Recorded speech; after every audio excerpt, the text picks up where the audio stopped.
The Curse S1E8 recap. Things are always a little weird. Down and dirty. Word has gotten out that you can just straight up take things from Iosheka genes without facing any repercussions. The Curse S1E8 begins with a group of teenagers driving into Espanola from out of town to just do that. The cashier doesn't care. She flirts with one of the guys and only intervenes at all to ask them how many pairs of jeans they are stealing so she can charge them to Whitney. This whole scene is hilarious, but there is a question in the background that might be worth thinking about, particularly since it's come to light recently that scaremongering stories about shoplifting that circulated within the past couple of years were completely made up. It's true that the most effective deterrent to retail theft is a sense of a shared social contract, and there are problems with any notion of store employees or hired security confronting shoplifters with force or threat of violence. Equally, Whitney has a point when she insists that it's a minor crime, often motivated by economic desperation.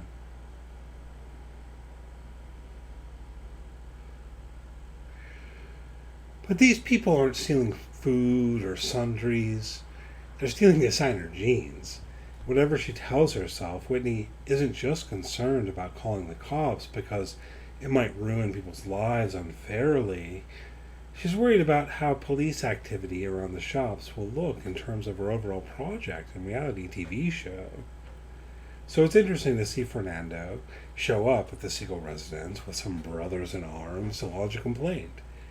He thought they were supposed to make the community better and can't tolerate what's been going on. He understands that any social contract worth its salt has to carry a threat of punishment for violating it in the background and sees right through Whitney's posturing. The way that Asher tries to stand up to Fernando is worthy of the mockery that Whitney gives him in the aftermath of this visit, but it's more striking how we see her facade drop in this scene, perhaps for the first time. She wants to shoot what they need at the shops and start charging them rent, which will mean they close up shop, as has been previously established.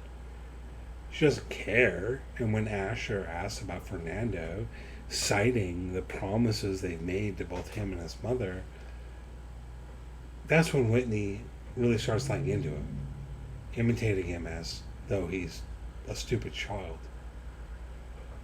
Whitney is not a good person. Of course, we already knew that.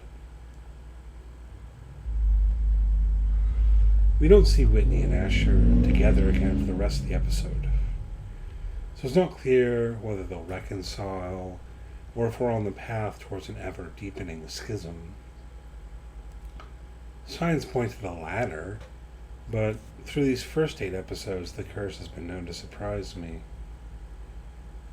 Asher sits down to film some confessional scenes with Dougie, and it seems pretty clear that Dougie is trying to get particular sound bites, which he's going to use in ways that will make Asher look bad.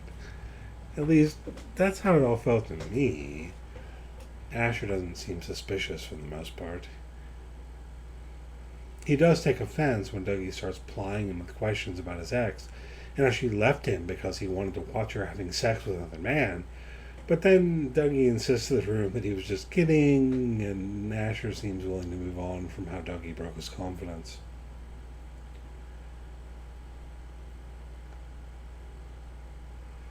At the same time, the pair's conversation after they're done filming is awkward.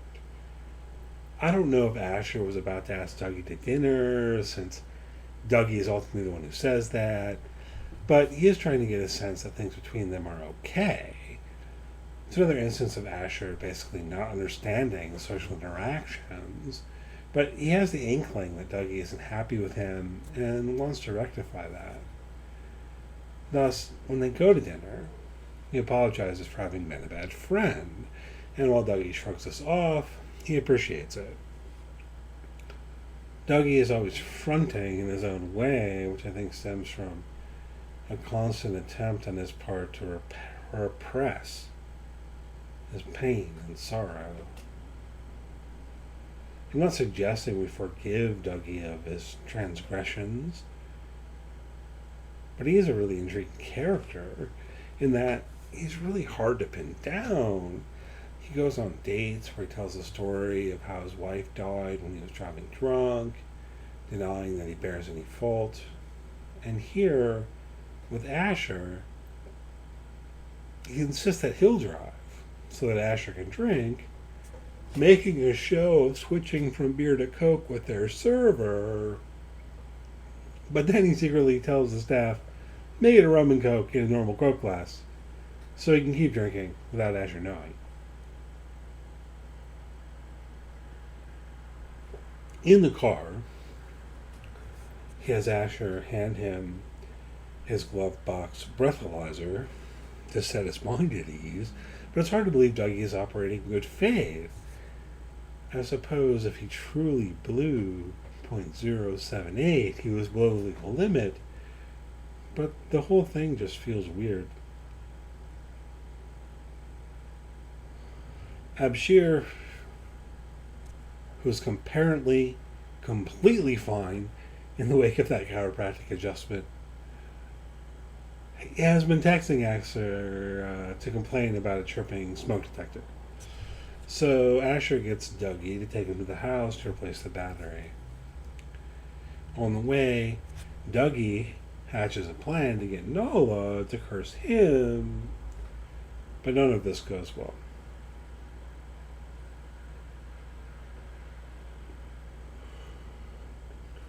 Nala is in a room when they get there, so Dougie suggests that they should replace the batteries in all of the smoke detectors, claiming that he has batteries in his pocket. Asher, despite his protestations before and after the fact, plays along with the pretense so that Dougie can get a chance to talk to Dalla alone, but she isn't into it. She won't curse him.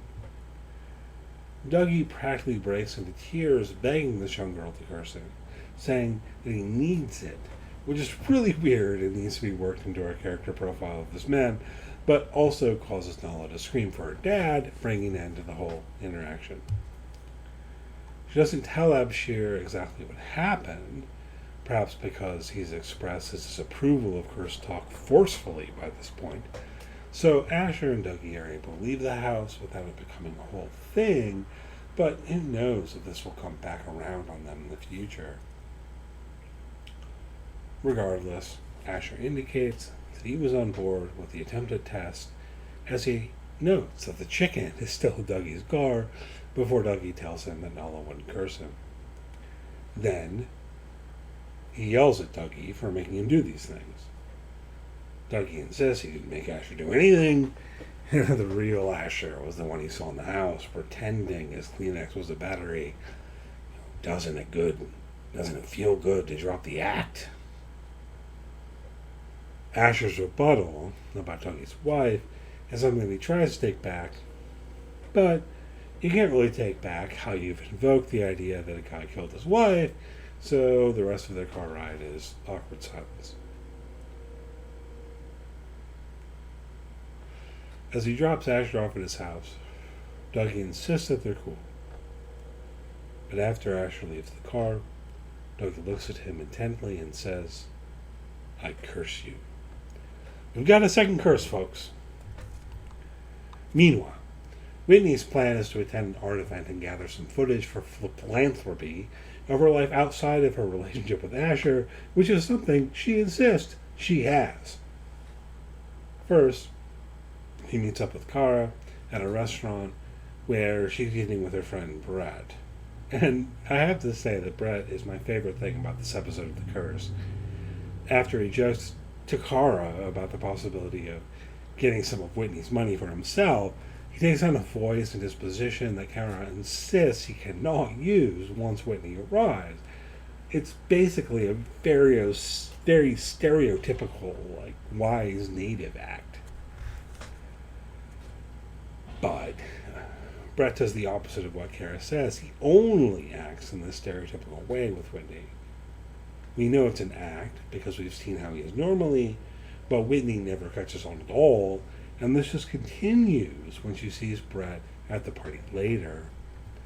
The best moment in the curse S1E8 may be when he secretly laughs at her after she says that his bit about Buffalo or whatever was beautiful.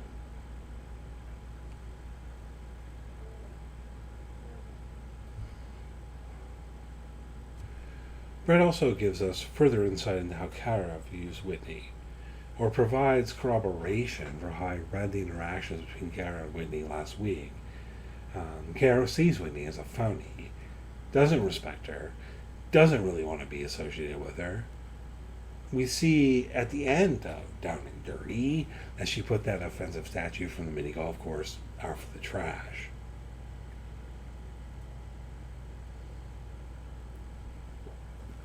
I suggested last week that while Kara would take Whitney's money, she was trying to figure out where the line was between taking advantage of Whitney and selling out herself. I think that was right, and that Brett's behavior in S1E8 bolsters that interpretation.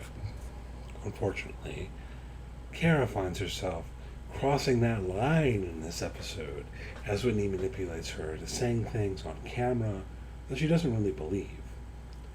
It's interesting structure, where Kara feels beholden to Whitney because she's taken her money, even though she already has that money, and it was cash.